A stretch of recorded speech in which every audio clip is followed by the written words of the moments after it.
FB TV. Përshëndetje miqtë e mi, unë që po ju flas, quhem Arta dhe jetoj në këtë qytet prej shumë vitesh. Punoj në një kompani serioze dhe jam në zyrë dhe dal çdo fundjavë e kënaqem. Shoqja ime më e ngushtë për një kohë të gjatë ishte Mirjeta. Ne njiheshim nga koha e shkollës, pinim kafe bashk, bënim pazare dhe i tregonim gjithçka njëra tjetrës.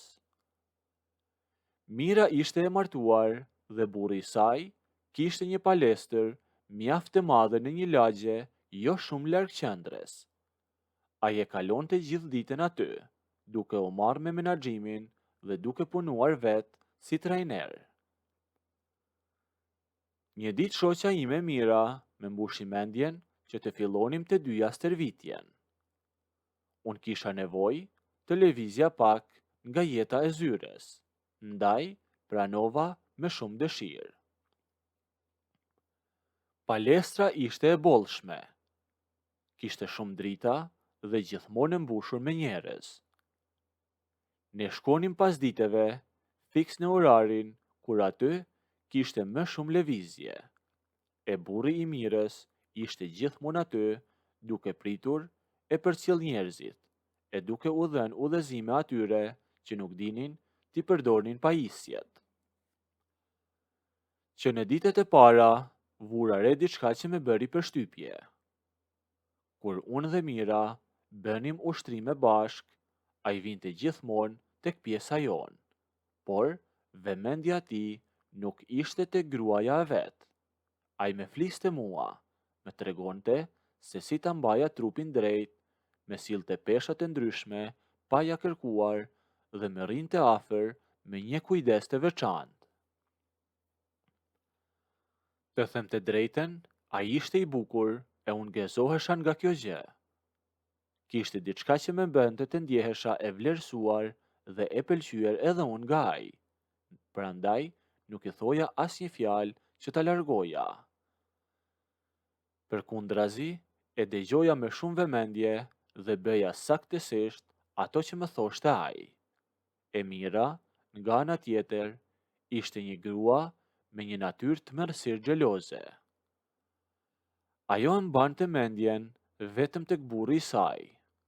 E nëse ai i fliste ndonjë vajze tjetër në palestër apo e ndihmonte ndonjë vajzë tjetër me ushtrimet, Mira i natosej me njëherë. Bënte sherrë me te sa po ktheheshin në shtëpi dhe ja nxiu jetën me dyshime për çdo kliente që ati i futej në palestër.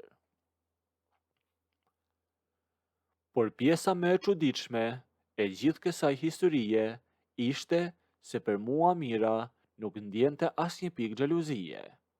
Ajo më shihte si shoqen e saj, si një njeri të besuar dhe as që i shkonte mendja se vëmendja e burrit të saj ishte e gjitha e përqendruar tek unë, mu para syve të saj dhe nuk shihte. Kjo situatë vazhdoi për disa muaj, derisa gjërat në martesën e tyre u prishen përfundimisht. Sherrët për shkak të xhelozisë së Mirës ndaj vajzave të tjera u bën të përditshme dhe të padurueshme. Ai nuk duronte dot më dhe as ajo, vendosën që të ndaheshin. Mira u largua nga shtëpia e tyre dhe natyrisht hoqi dorë edhe nga palestra. Ne vazhduam të flisnim si shoqe dhe ajo më thoshte gjithmonë se nuk donte t'ja shihte me sytë. Nga ana ime, unë nuk e lash stërvitjen. Nuk kisha asnjë arsye ta bëja. Palestra më pëlqente, kisha krijuar rutinën time dhe Mira nuk më tha kurrë që të mos shkoja. Kështu që vazhdova të shkoja përsëri çdo pasdite. Por tani që Mira nuk ishte më aty, gjërat morën një rrjedhë krejt tjetër. Burri i saj, i mbetur tashmë i lirë nga mbikëqyrja e saj e rrept, e hoqi atë kufirin e hollë të kujdesit si trajner dhe filloi në një fazë tjetër me mua. Sjellja e tij ndryshoi dhe u bë më i drejtë për drejtë. Sa herë që shkoja, ai më priste me një gëzim që nuk e fshihte dot. Filloi të më bënte komplimente të hapura.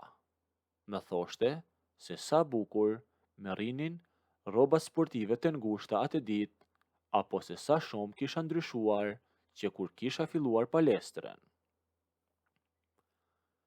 Zëri i tij i ëmbël kur më thoshte këto fjalë, duke u kujdesur që njerëzit e tjerë të mos e dëgjonin, më gëzonin pa mas. Edhe unë i ktheja përgjigje me të njëjtin ton. Nuk ishim më thjesht kunata shoqes dhe trajneri, por ne po flirtonim hapur. E një pasdite, pasi kisha mbaruar rutinën time të plot, po bëhesha gati që të ikja. Ai u ofrua pranë meje dhe më tha që të mos ngutesha me njëherë për në shtëpi. Me ftoi për një kafe në lokalin ngjitur me palestrën.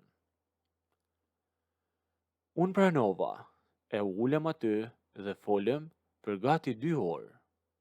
Nuk përmendem fare miren apo të kaluarën e tij. Folëm vetëm për ne, për jetët tona e për gjërat që na pëlqenin e ato që s'na pëlqenin. Pas asaj dite, këto daljet tona u bën një zakon i përditshëm. Ne takoheshim gjithmonë sa po mbaroja stërvitjen. Dëshira për të qenë afër njëri tjetrit rritej dita dites e unë e vereja këtë gjë. Kjo gjë zgjati për disa javë, derisa erdhi një mbrëmje që unë kisha shkuar me vonë në palestër e ajo mbrëmje ndryshoi gjithçka. Ishte fundjavë dhe koha jashtë ishte mjaft e keqe, me erë dhe shi, e për shkak të kohës në palestër nuk ishte pothuajse asnjë njeri. Kishin ardhur vetëm 2 apo 3 persona, të cilët u larguan shumë shpejt, sikur t'i kishim thënë ne.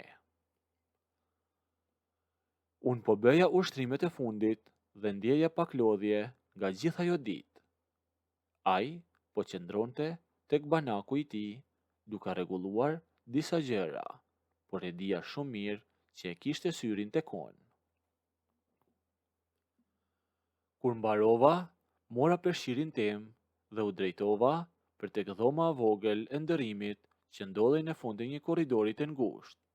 Kjo ishte një dhomë e thjeshtë ku ne linim këpucët e jashtme dhe mbanim çantat e dorës. Ishte një ambient shumë i vogël, me vetëm një stol të gjatë druri në mes dhe disa rafte në mur. U futa brenda, lash çantën në stol dhe ula për të hequr atletet e stërvitjes.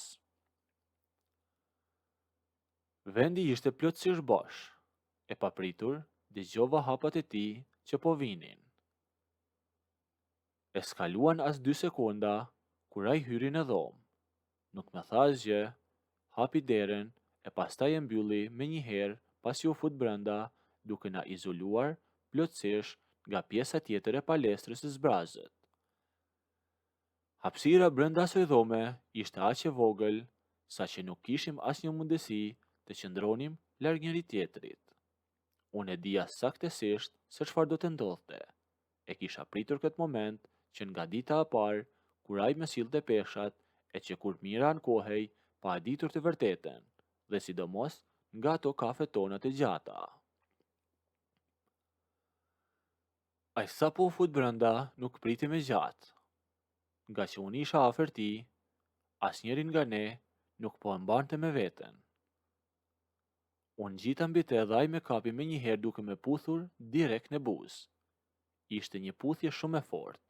Ishte një puthje që unë e kisha pritur shumë. Ai dinte të puthte shumë mirë. E pas puthjes në buzë, unë fillova të puthja fytyn e tij, qafën. Nëse doni të ndëgjoni historinë deri në fund, bëjini videon like, a nëse nuk doni, abonohuni ose bëjini subscribe.